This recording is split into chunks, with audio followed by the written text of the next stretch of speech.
Hello friends, welcome to my channel. இன்னைக்கு நம்ம பார்க்க போற ரெசிபி வெடி கேக். இதுக்கு தேவையான பொருட்கள் மைதா 1 கப், ரவை 2 table spoon, baking soda 1/8 teaspoon. இது எல்லாத்தையும் நல்லா மிக்ஸ் பண்ணி விட்டுருங்க. ஒரு மிக்ஸி ஜாரில் 1/2 கப் சுகர் எடுத்திருக்கேன். அதுக்கு கூட 2 ஏலக்காய் சேர்த்து நல்லா அரைச்சி எடுத்துருங்க.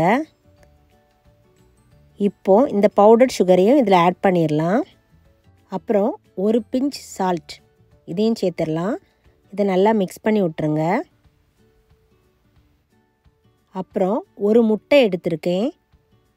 இதை இப்போ இதில் கிராக் பண்ணி ஊற்றிடலாம்.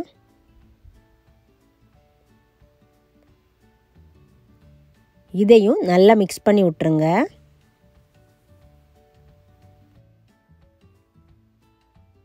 அப்புறம் தேவைப்பட்டால் கொஞ்சம் தண்ணி தெளித்து இன்னும் நல்லா மிக்ஸ் பண்ணிக்கோங்க.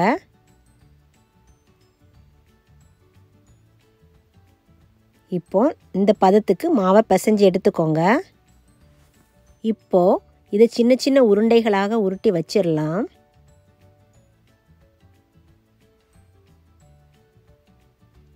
அப்புறம் ஒரு பேனில் ஆயில் சூடானதும் ஒவ்வொரு உருண்டைகளாக போட்டு வேக வச்சிடலாம். தீயை மிதமான சூட்டில் வச்சுக்கோங்க. நம்ம இந்த உருண்டைகளை போடும்போது கிராக் எதுவும் போட தேவையில்லை. அதுவே தன்னால் கிராக் ஆயிரும். பார்த்திங்களா, அதுவே தன்னால் வெடித்து வந்துருச்சு. இனி இதை எல்லா பக்கமும் திருப்பி விட்டு நல்லா வேக விடுங்க. எல்லா பக்கமும் நல்லா வேகணும்.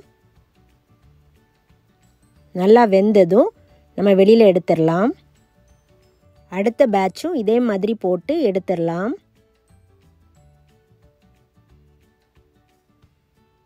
எல்லா பக்கமும் நல்லா வெந்த உடனே அதையும் எடுத்துடலாம். அவ்வளோதான் ஃப்ரெண்ட்ஸ், நம்மளுடைய வெடி கேக் சூப்பராக ரெடி ஆயிடுச்சு. வாங்க எப்படி வந்திருக்குன்னு திறந்து பார்க்கலாம். பார்த்திங்களா, சூப்பராக சாஃப்டாக ரொம்ப அழகாக வந்திருக்கு. நீங்களும் உங்கள் வீட்டில் செஞ்சு பாருங்கள் ஃப்ரெண்ட்ஸ். செஞ்சு பார்த்துட்டு உங்களுடைய கமெண்ட்ஸ் அண்ட் ஃபீட்பேக்ஸை எங்களுக்கு சொல்லுங்கள். என்னோடய ரெசிபீஸ் பிடிச்சிருந்தா என்னுடைய சேனலுக்கு சப்ஸ்கிரைப் பண்ணுங்கள்.